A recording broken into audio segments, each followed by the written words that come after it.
Comrade দেবদূত ঘোষের সপক্ষে যে সভা, এই সভায় উপস্থিত সবাইকে অভিনন্দন জানাই। জানিয়ে দু তিনটে কথা বলতে চাই।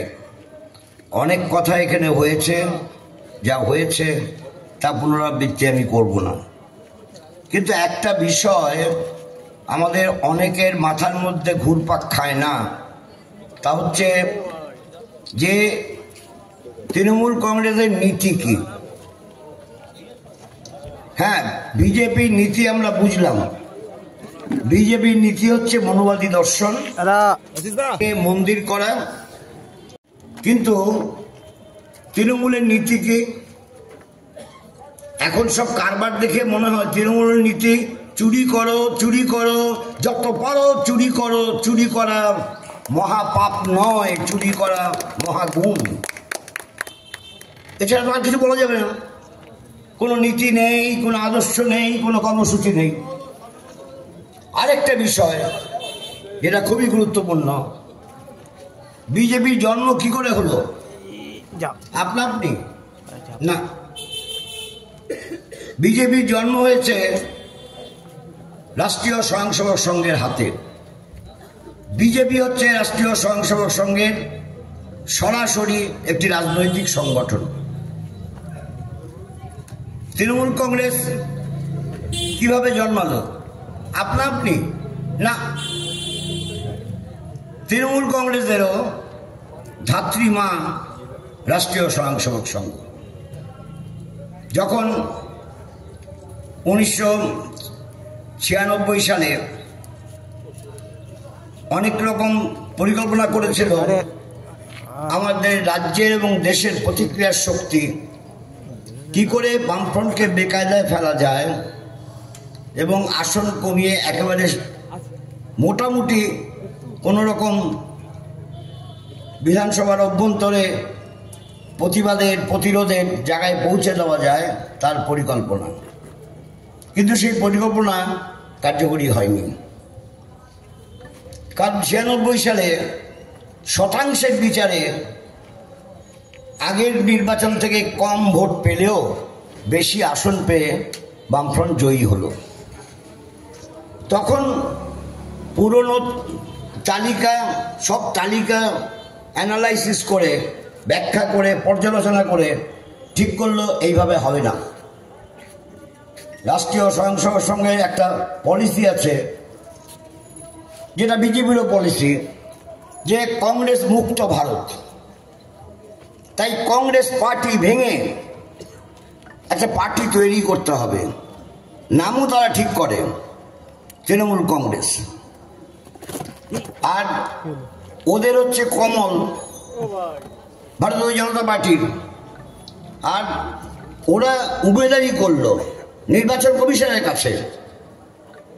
ভারতীয় জনতা পার্টি উমেদারি করলো যাতে জোড়া ফুলটা তৃণমূলের সিম্বল হয়। তাহলে দুটো ফুল, জোড়া ফুল আর পদ্ম ফুল। এটা এখনো তত বেশি মানুষের কাছে প্রকাশিত হয়নি, তবু অনেক মানুষ জানে আগামী দিনে সবটা প্রকাশিত হবে, কল্পনা করে হয়েছে। আর তাই আমাদের রাজ্যের মুখ্যমন্ত্রী তাকে রাষ্ট্রীয় স্বয়ংসেবক সংঘের যে পত্রিকা পঞ্চজন্য, তা প্রকাশ করার জন্য আমন্ত্রণ জানিয়ে নিয়ে যায়। আর তিনি বিশেষ সংখ্যা প্রকাশ করলেন আর বললেন, রাষ্ট্রীয় স্বয়ংসেবক সংঘ সম্পর্কে মন্তব্য, আপনারা যে এত ভালো মানুষের একটা আঁকড়া তৈরি করেছেন, এত ভালো কাজের সঙ্গে যুক্ত আছেন, সত্যিকারের আমি যদি না আসতাম তাহলে আমি বুঝতে পারতাম না। বক্তব্য আমাদের রাজ্যের মুখ্যমন্ত্রীর। আর সব শেষে যখন তাকে সম্বর্ধনা দেওয়া হলো, সম্বর্ধনা দিয়ে বক্তব্যটা বলা হলো, তখন রাষ্ট্রীয় স্বয়ংসেবক সংঘের মুখপাত্র বললেন, আজকের অনুষ্ঠানে যা কথাবার্তা শুনলাম তাতে মনে হলো যে আমাদের রাজ্যের মুখ্যমন্ত্রী তিনি স্বয়ং দুর্গা। কে আপনারা বিশ্বাস করেন আমাদের মুখ্যমন্ত্রী স্বয়ং দুর্গা যে বিশ্বাস করেন, আমি জানি না বিশ্বাস করেন কি করেন না, তাই কিছু বলছেন না। স্বয়ং দুর্গা 10টা হাত আছে, ওনার 2টো হাত আছে, কিন্তু দুর্গা। এই যে পরস্পর বাক্য বিনিময়, এটাই শেষ নয়। রাষ্ট্রীয় স্বয়ংসেবক সংঘের প্রধান কে বলুন না? মোহন ভগবত যখনই পশ্চিমবাংলায় মাটিতে পা রাখেন, যেটা সিজন অনুযায়ী, যদি আমের দিনে হয় 1 ঝুড়ি আম যাবে, আর দই যাবে, আর রসগোল্লা যাবে। এখনো এই কিছুদিন আগে এসেছিলেন, তখন বলেছে দেখো কোনো অসুবিধা যাতে না হয়, এবং যা যা পাঠানোর পাঠিয়ে দিও। এ সবসময় এটা আছে, যতবার এসছেন। মোহন ভগবত সবসময় জানিয়ে আসেন না, জানিয়ে আসেন যেটা প্রকাশ্য কর্মসূচি থাকে। যেটা প্রকাশ্য কর্মসূচি থাকে না, উনি না জানিয়ে আসেন। আমি একবার রায়গঞ্জ থেকে আসলাম ফিরে, বেশ কয়েক বছর আগে। তখন আমার এক বন্ধু বলল যে মোহন ভগবত রায়গঞ্জ যাবে, তুমি তো রায়গঞ্জ থেকে এসছো, রায়গঞ্জ যাবে। কিসের জন্য যাবে? আমি রায়গঞ্জের ওদের ফোনে বললাম যে একটু খবর রেখো তো। ওরা খবর রেখেছিল, কিন্তু জানে না। কিন্তু রায়গঞ্জে মোহন ভগবত গিয়েছিলেন। তিনি ওদের কতগুলো বিশেষ কোর্স করেছেন। তখন স্কুল ছুটি ছিল, বিশাল বড় দেওয়াল দেওয়া একটা স্কুল আছে, সেখানেতে সব কিছু হয়েছে, ট্রেনিং হয়েছে, এবং ওনার বক্তব্য সবাই মনোযোগ সহকারে শুনেছে, নোট নিয়েছে। এটা হচ্ছে না জানিয়ে যাওয়া। এই না জানিয়ে যাওয়ার সময় নিশ্চয়ই মুখ্যমন্ত্রী কিছু পাঠাতে পারেন না, কারণ না জানিয়ে তো কাউকেই জানান না। আমি এতটা সময় ব্যয় করলাম এই জন্য, এবং তৃণমূল কংগ্রেস তার সঙ্গে সম্পূর্ণ বোঝাপড়া আছে। এই বোঝাপড়ার ব্যাপারটা অনেকেই বুঝতে পারেন না, কারণ নির্বাচনের সময় একে অপরকে গালি দেয়, ওটা বোঝাপড়া করেই গালি দেওয়া হয়। ধরুন, এতদিন আপনারা শুনেছেন CAA, সিটিজেনশিপ অ্যামেন্ডমেন্ট অ্যাক্ট। রাজ্যের মুখ্যমন্ত্রী বলেন ক্যা, যখনই মিটিংয়ে দাঁড়িয়ে বলেন ক্যা বলতেন। এখন আর বলবে না, কোনো ট্রুথ হয়েছে।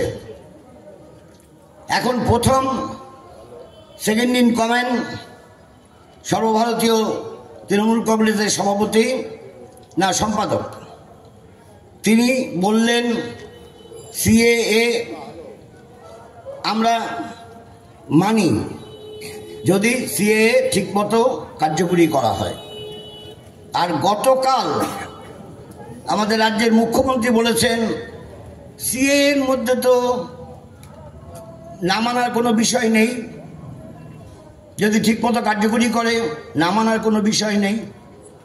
অথচ প্রতিদিন লম্বা মঞ্চে একবার এদিক একবার ওদিক, একবার এদিক একবার ওদিক ঘুরে ঘুরে মাইক্রোফোন নিয়ে বলে বেড়াচ্ছেন ক্যা হতে দেব না।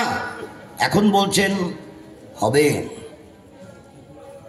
আর যখন লোকসভায় অ্যামেন্ডমেন্ট বিলটা পেশ করা হয়েছিল, তখন তারা সবাই লোকসভা থেকে বেরিয়ে গিয়েছিল। এমনকি রাজ্যসভার সদস্যরাও রাজ্যসভায় পেশ করার সময় বেরিয়ে গিয়েছিল, যাতে কোনো দায়িত্ব নিতে না হয়। বোঝাপড়া, এই অদ্ভুত ব্যাপার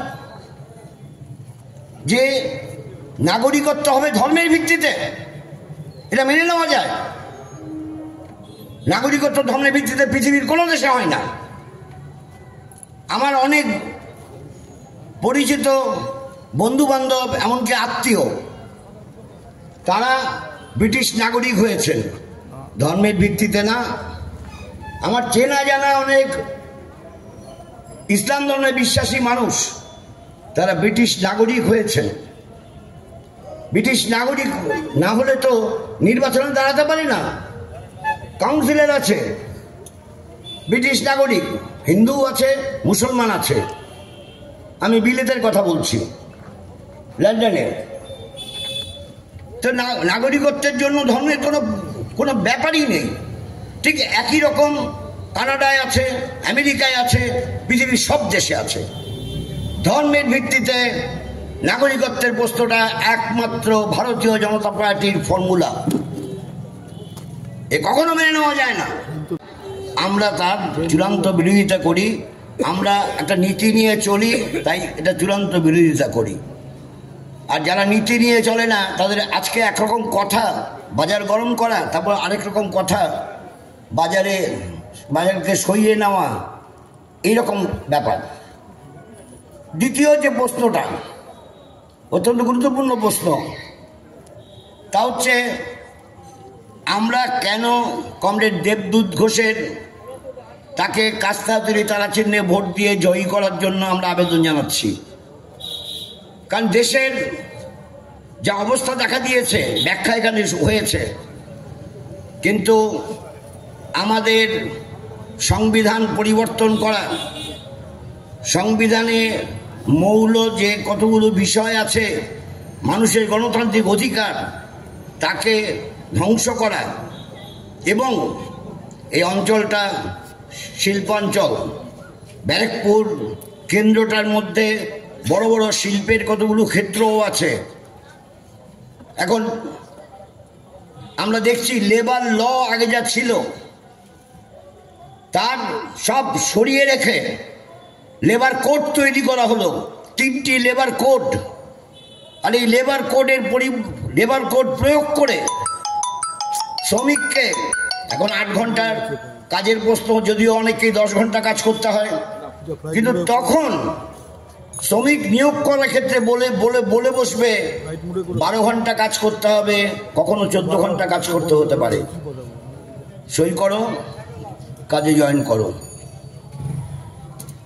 এই যে শ্রমিকের অতিরিক্ত রক্ত শোষণ করার, রক্ত চুষে নেওয়ার কৌশল, এর বিরুদ্ধে আইনি রক্ষা কবচটা নষ্ট হয়ে যাচ্ছে। এটা আমরা কখনো হতে দিতে পারি না। এই লড়াই করতেই হবে। পৃথিবীর সব দেশে 1 মে এখনো পালিত হয়, আমাদের দেশে তো হয়। আর এই মে ডে হয়েছিল 8 ঘন্টার চাকরির দাবিতে। 8 ঘন্টা চাকরি, 8 ঘন্টা বিশ্রাম, 8 ঘন্টা মানে আমোদ প্রমোদ ইত্যাদি ইত্যাদি, 24 ঘন্টা। এখন তার উপর আক্রমণ আনতে চাইছে সাম্প্রদায়িকতাবাদী, শক্তির প্রতিভূ আমাদের দেশের প্রধানমন্ত্রী মিস্টার নরেন্দ্র মোদী। এর বিরুদ্ধে কণ্ঠ আরো বাড়াতে হবে লোকসভার অভ্যন্তরে। যদিও এখন সব দেখে মনে হচ্ছে যে হয়তোবা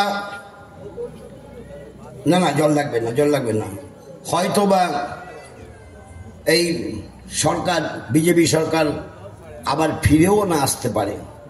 দাক্ষিণাত্যের যা রিপোর্ট বিভিন্নভাবে বিশ্লেষণ করে দেখা গেছে, এবং উত্তরেরও যা রিপোর্ট, উত্তর ভারতের বেশ কয়েকটা জায়গার রিপোর্ট, তাতে যা ওরা প্রত্যাশা করেছিল তদ অনুযায়ী হয়নি। আর দেখবেন তাই ওরা কিন্তু বেশি করে এই বাংলায় আসছে, যদি কোনোভাবে প্রুফসে ওরা আসন পেতে পারে। এখন এই ভারতীয় জনতা পার্টি সম্পর্কে তাদের কিছুটা মোহ ভেঙেছে। অন্যদিক থেকে তাদের মনে হচ্ছে যে না, বামপন্থীরা এখন তো জোরদার লড়াই করছে, বামপন্থীদের সঙ্গে থাকা উচিত, বামপন্থীদের ভোট দেওয়া উচিত। এই একটা মনোভাব আবার নতুন করে গড়ে উঠছে। আমি কথা বলতে পারি, আজকে এক সাংবাদিক আমার সঙ্গে কথা বলছিল, ও একটা ইন্টারভিউ নিতে এসেছিল। তাকে আমি বললাম, আমি একটা কথা বলতে পারি, এই যে বিধানসভায় 0, লোকসভায় 0, ঠিকই তো, আমরা রাজ্য বিধানসভায় 0, আমরা লোকসভায় পশ্চিমবঙ্গ থেকে 0, এই শূন্য শূন্য শুনতে ভালো লাগে না। তবে এ কথা বলতে পারি, এবার আর লোকসভায় পশ্চিমবঙ্গ থেকে আমরা শূন্য থাকবো না। তখন আমাকে জিজ্ঞেস করে কত পাবেন, তা এখন বলতে পারবো না, আর বলতে পারলেও বলবো না। ঠিক আছে, এখন তো 5টা পর্বের হয়েছে, আর 6ষ্ঠ পর্ব 20 তারিখে হবে, আর তারপর 7ম পর্ব 25 তারিখ, আর 1 জুন 8ম পর্ব। তারপরে হিসেব করে দেখা যাবে, আর বেশি গ্যাপ নেই। 4 তারিখে প্রকাশিত হবে, তখন সব জানতে পারবে। এখন আমাকে জিজ্ঞেস করে লাভ কি আছে? তো এ কথা বলতে পারি যে আমি দেখে আসলাম একটা বাচ্চা মেয়ে, আমার তো নাতনির বয়সী, তার থেকেও ছোট আর কি, ছোট নাতনি। কালকে পরশুদিন আমি ছিলাম 2 বার, সকালে এবং বিকেলে। দীপশিতা ধর, তার সঙ্গে খুব বাজে বাজে কথাবার্তা বলছে। তৃণমূল কংগ্রেসের যিনি এমপি এখনও আছেন, মানে গতবার জয়লাভ করেছিলেন, এখনও দাঁড়িয়েছেন তিনি, তারপর তাকে ও বলেছে যে আমার বিরুদ্ধে তো দাঁড়িয়েছে, মানে আমার বিরুদ্ধে দাঁড়িয়েছে মিস্টার ইন্ডিয়া। বলছে মিস্টার ইন্ডিয়া কেন? আমাকে বলেছে মিস ইউনিভার্স। মিস ইউনিভার্স তো দেখা যায়, মিস্টার ইন্ডিয়া একটা ছোট্ট ফিল্ম হয়েছিল। মিস্টার ইন্ডিয়া একটা ঘড়ি পরে, ঘড়ি পরলে সেই ঘড়িটা যখন নাকি পড়বে, ঘড়িটা পড়লে ইনভিজিবল হয়ে যাবে। 5টা বছর ইনভিজিবল ছিল, এখন আবার নির্বাচনের সময় এসে হাজির হয়েছে। বাচ্চা মেয়ে, সে এইভাবে তাকে জবাব দিতে পেরেছে। আর সঙ্গে সঙ্গে বলেছে হ্যাঁ আমি মিস ইউনিভার্স। বলছে 2টো দেশে গিয়েছিল, ঘুরে বেড়ায় দেশে, বলে দেশে আমার বাড়ির পয়সায়, আমার বাবার পয়সায়, আমার লুটের পয়সায় আমি যাইনি।